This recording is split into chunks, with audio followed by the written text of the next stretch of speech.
saw the light on the night that I passed by her window. I saw the flickering shadows of love on her blind. She was my woman. As she deceived me, I watched and went out of my mind.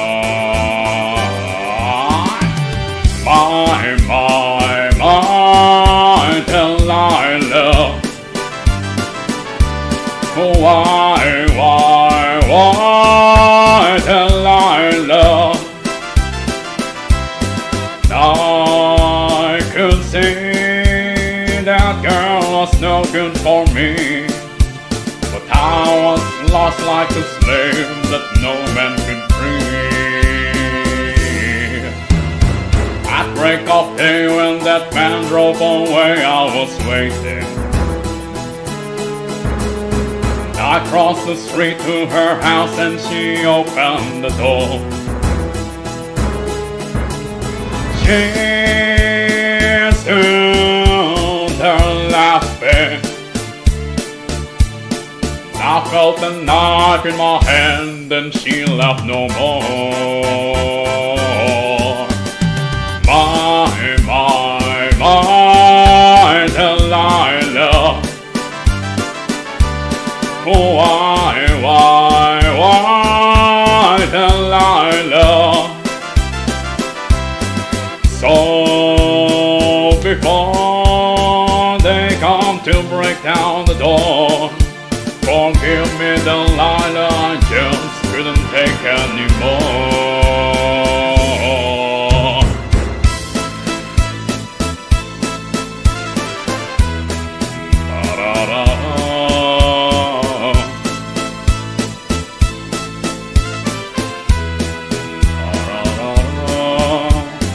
She stood there laughing. I felt a knife in my hand and she left no more.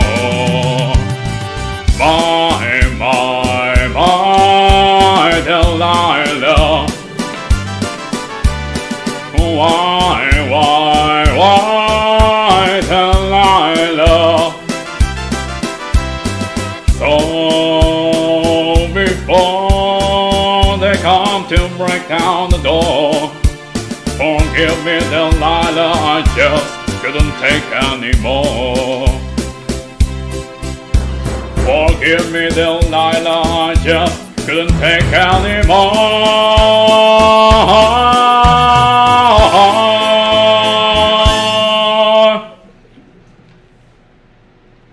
Magandang gabi sa inyong lahat. In the name of our Lord, binabati namin kayo ng magnificent evening. Welcome to Kabanang Salitas Bible Quiz Segment, Kwarta o Kabang!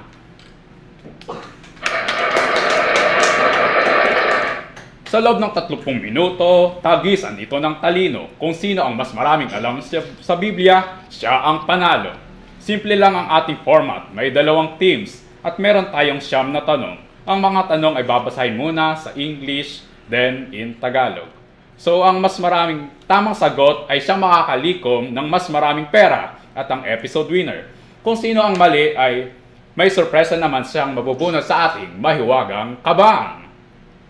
So sa episode na ito, on this 20th episode of Kabanang Salita, ang mga tanong ay sasagutin ng 2 grupo mula sa Team Catechist and Team Altar Servers ng Vocation Accompaniment Group ng Santo Niño Parish, Diocese of Cabanatuan. Let's give them a warm round of applause.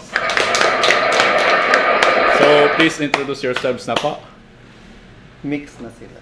So, I'm Sebastian Felipe Pilapil, Altar Server in Santo Niño Parish. Next. Yuri.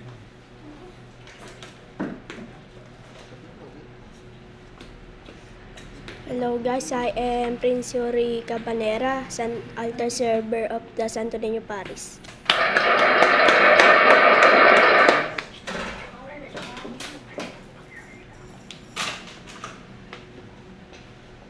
Kayla Manahan, Youth of the Santo Niño Parish. Next, Team Genesis. Yes. Hello, I'm Angelo Rafael Hernandez. I'm an altar server at Santo Niño Parish. Thank you. Next, I'm Princess Diana P. Diaz, Youth Santo Niño Parish. thank you. And last, My name is Soltejo de Guzman, Youth in Santo Niño Parish. thank you. So, onting announcement lang po. So, ang 11th St. Paul National Bible Quiz Bee ay extended po.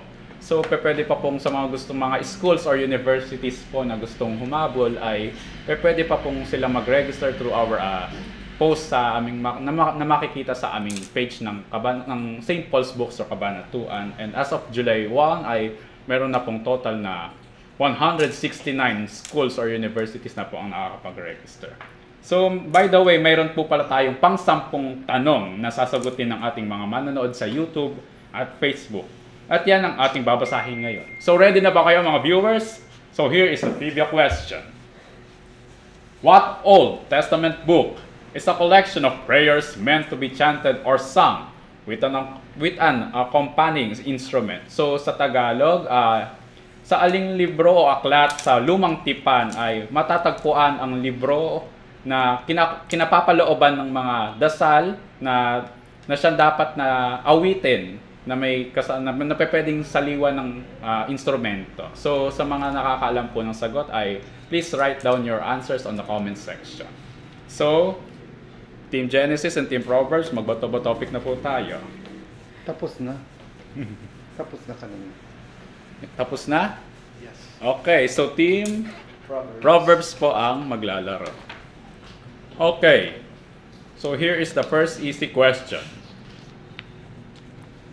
Okay, ready ka na ba? Yes, I'm ready po. Okay. First easy question. In today's gospel, who says, "Pray that the Lord of the harvest will send laborers, for the harvest is great, but the laborers are few"? So sa ebanghelyo ngayong araw, sino ang nagsabi na ito kasi ay direct quotation, so hindi ko pa pwedeng i-translate sa Tagalog. So, pray that the Lord of the harvest will send laborers, for the harvest is great, but the laborers are few. So, letter A, John the Baptist o si Juan Bautista ba? Letter B, Joseph, the husband of Mary, si San Jose. And letter C, Jesus of Nazareth o si Jesus mismo. What is your answer? My answer is letter A. John the Baptist, is that your final answer? Yes, that is my final answer. And your answer is wrong! So, bunot po sa kaban. Bunot sa kaban. Kaban. Ano sabi? Take kami. Okay, kain ka ng pamiyas.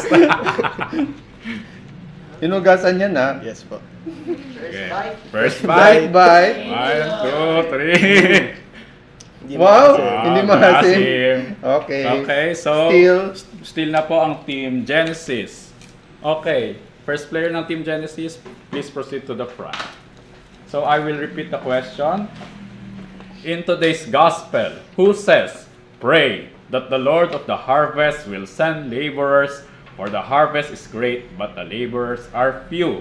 So sa ebanghelyo ngayon, sino ang nagsabi na pray that the Lord of the harvest will send laborers, for the harvest is great, but the laborers are few? Letter A, John the Baptist o si Juan Bautista. Letter B, Joseph, the husband of Mary o si San Jose. And letter C, Jesus of Nazareth. Letter B po. Joseph, the husband of Mary. Is that your final answer? Your answer is wrong! So, ang tamang sagot ay si Jesus of Nazareth o si Jesus mismo. At ito ay mababasa sa Matthew chapter 9 verse 38. So, for the second easy question, please proceed po yung second player ng Team Proverbs. Okay, ready ka na ba? Okay. So for the second easy question.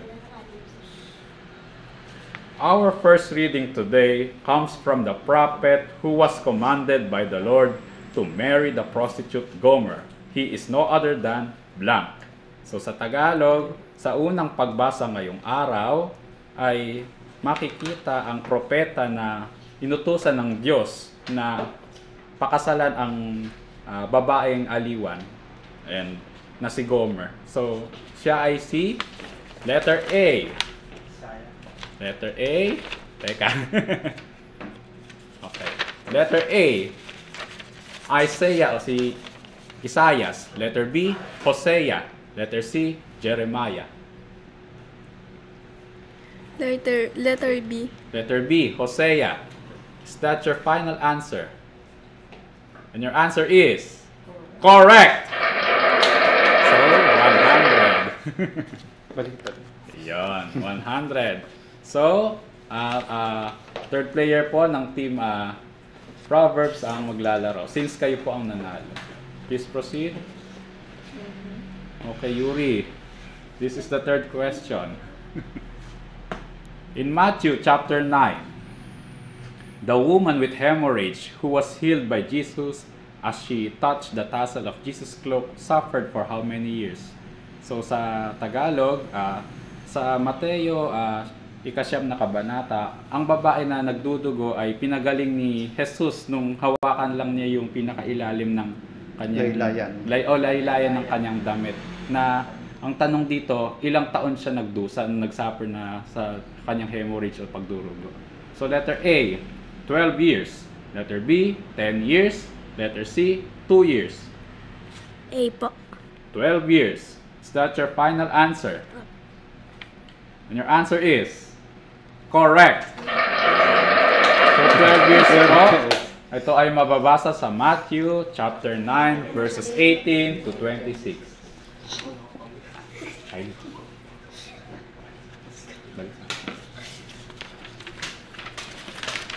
Okay po, so uulitin lamang po natin ang ating trivia question. So ang trivia question po natin ay, what Old Testament book is a collection of prayers meant to be chanted or sung with an accompanying instrument? So anong libro po sa Lumang Tipan ay makikita yung para siyang collection ng mga dasal na dapat siyang kung dapat ay ang nating basahin ay dapat siyang ikantahin o awitin na pwede ring saliwan ng mga instrumento. So kung alam niyo po yung sagot, please comment down your answer on the comment section. So going back po, so team Proverbs pa rin po. Okay, first player ng team Proverbs. Let's proceed to the average round. So okay, multiple choice pa rin. Ready ka na ba ulit? Yes. Okay. Question number 4. Average. Okay. In the Old Testament, there were 2 cities that were punished by the Lord with the rain of sulfur and salt. One is Sodom, and the other one is blank. Letter A, Bethsaida. Okay, going back, tatagalogin ko para mas madali. Sa Lumang Tipan, ay merong dalawang syudad na pinarusahan ng Diyos na pinaulanan siya ng asupre at salt. Then yung unang syudad is Sodom yung tawag. Ano yung pangalawa? So letter A, Bethsaida. Letter B, Gomorrah. Letter C, Babylon. Letter C. Babylon. Is that your final answer? Yes. Your answer is wrong. So, punot sa kaban. Kambes ulit pa ta? No. Oh, hindi. Okay, please read. Please read here. Okay, standby po ang Please, team the word of Genesis. God. Isaiah 49 verse 15 to 16. Can a mother forget her infant, be without tenderness for the child of her womb? Even should she forget, I will never forget you. Okay, so thank you. So, first player po ng Team Genesis, please proceed. Go. Okay, ulitin ko ang tanong. In the Old Testament, there were 2 cities that were punished by the Lord with the rain of sulfur and salt. One is Sodom and the other one is blank. So sa Lumang Tipan ay may dalawang syudad na pinurusahan ng Diyos na pinaulanan niya ng asupre at asin. Yung una is Sodom. Pangalawa, ano yun? Letter A, Bethsaida. Letter B, Gomorrah. Letter C, Babylon. Letter B po. Gomorrah. Is that your final answer? And your answer is correct. Gomorrah. So ito po ay mababasa natin sa Genesis chapter 19. So since kayo po ang nanalo, second player po ng Team Genesis ang maglalaro. Okay, ready ka na ba? Question number 5. Please, lapit po. Where did Moses first meet God through a burning bush? Saang lugar na nagpakita ang Diyos kay Moises sa pamamagitan ng nagliliyab na bush? Sikat yan na story sa Bible. Letter A, Mount Hermon. Letter B, Mount Ararat. Letter C, Mount Horeb. Letter B. Letter B po. Mount Ararat. Is that your final answer? Letter A. Letter A, Mount Hermon. Is that your final answer? Yes. Your answer is wrong. So, unat po sa kaban.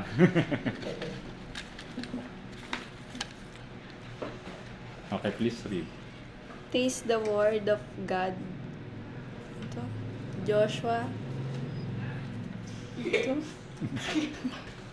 Joshua 24, 24 verse 12. verse 12. 15. 15, okay. But as for me and my household, we will serve the Lord. Okay, so thank Thank you. you. So, second player ng Team Proverbs will steal. Okay, ulitin ko ang tanong. Where did Moses first meet God through a burning bush? Saang lugar na nagpakita ang Diyos kay Moses sa pamamagitan ng nagliliyab na bush? Letter A, Mount Hermon ba? Letter B, Mount Ararat ba? Letter C, Mount Horeb ba? Letter C po. Mount Horeb. Is that your final answer? And your answer is correct. So 50 pesos. So ang Mount Horeb po ay mababasa itong storya na to na pagpapakita ng Diyos kay Moises sa Exodus chapter 3 verse 1. Okay, so 6th question po, Team Proverbs, third player. Okay, Yuri, ready ka na ba ulit? Question number 6. Okay. Rebecca is the wife of Isaac. What is the name of Rebecca's father? Si Rebecca ay asawa siya ni Isaac. Ano ang pangalan ng tatay o yung ama ni Rebecca? Letter A, Laban. Letter B, Bethuel. Letter C, Nahor. Letter C po. Nahor. Is that your final answer? And your answer is wrong. So, bonus sa kanan.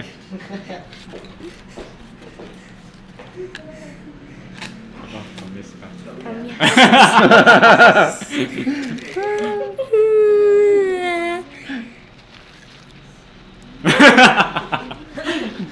Okay po, so okay po, so Next. still na po ang third player ng Team Genesis. Okay. Okay. Ulit. Question number 6. Rebecca is the wife of Isaac. What is the name of Rebecca's father? Si Rebecca ay asawa siya ni Isaac. Ano ang pangalan ng ama ni Rebecca? Letter A, Laban. Letter B, Bethuel. Letter C, Nahor. B po. Bethuel. Is that your final answer? Opo. Your answer is correct. Bethuel. From the book of Genesis, chapter Still 24, verses 15. Okay, so since nanalo ang Team Proverbs, okay, Team Genesis. Team Genesis, Team Genesis po, first player will play the round. Okay. Kinakabahan. Okay. Ready ka na ba? Okay. On the 7th question, difficult round. On July 16, we honor Our Lady of Mount Carmel, who was the prophet who waged a battle with the prophets of Baal on Mount Carmel. So, ang tinatanong dito, okay. Ulitin ko ang tanong in Tagalog. On July 16 ay sineselebrate natin ang kapistahan ng Our Lady of Mount Carmel. Sinong propeta ang nakipaglaban sa mga propeta ni Baal on Mount Carmel? Okay. Letter A, Isaiah. Letter B, Elijah. Letter C, Elisha.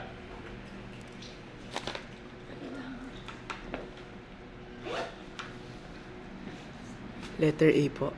Prophet Isaiah, is that your final answer? Yes po. Your answer is wrong. So,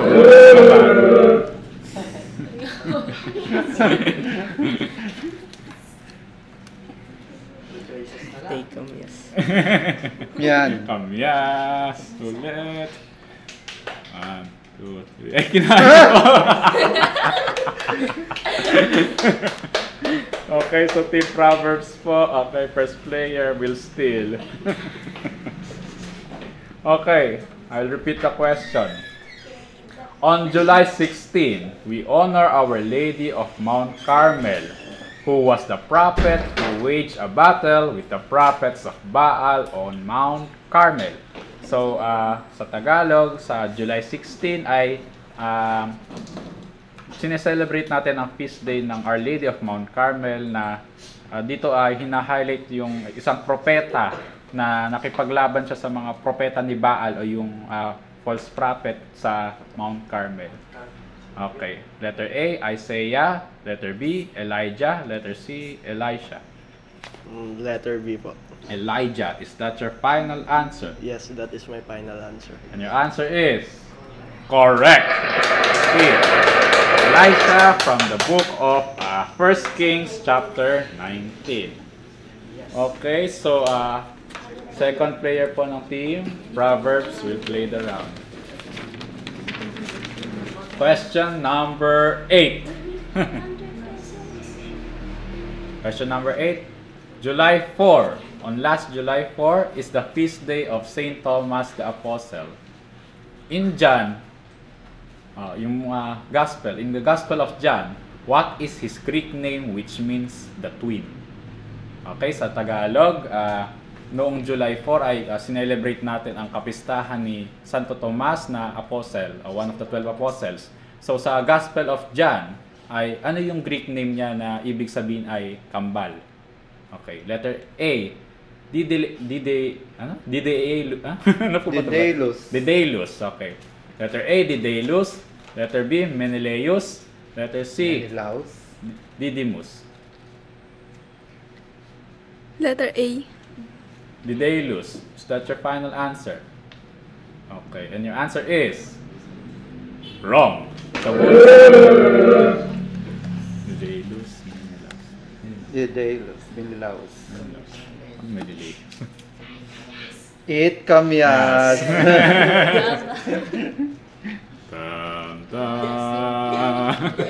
Sinigang na.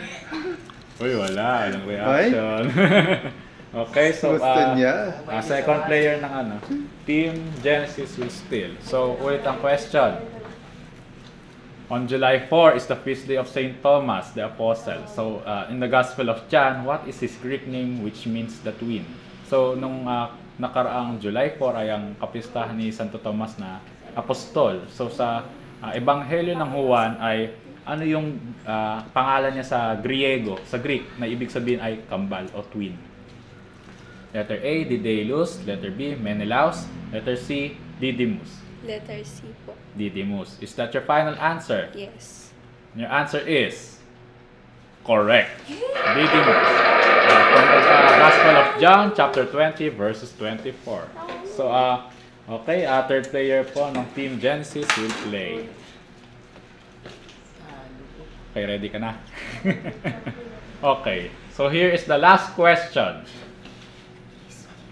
On July 22, we celebrate the feast day of Mary Magdalene, the apostle to the apostles. In the book of John, or Gospel of John ulit, when she saw the risen Lord, she mistook him for a blank. So sa darating na July 22 ay ipagdiriwang natin ang kapistahan ni Maria Magdalena na apostle, na ang title niya ay The Apostle to the Apostles. So sa Ebanghelyo ng Juan, nung nung nakita niya pala si Kristo na nabuhay muli pagkayari nung 3 days na pinakos sa cross, napagkamalan niya si Jesus na ano? Yun ang tanong. Letter A, grave digger ba o yung naghuhukay ng libingan? Letter B, guard o guardia? Letter C, gardener o hardinero? B po. Letter B, guard. Is that your final answer? Opo. Your answer is wrong. So, bunot sa kaban. Bunot sa kaban!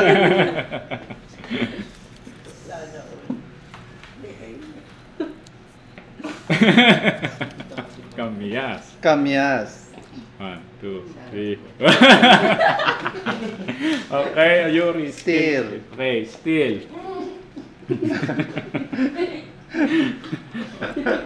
Okay. On July 22, we celebrate the feast day of Mary Magdalene, the apostle to the apostles. So in the Gospel of John, when she saw the risen Lord, she mistook him for a blank.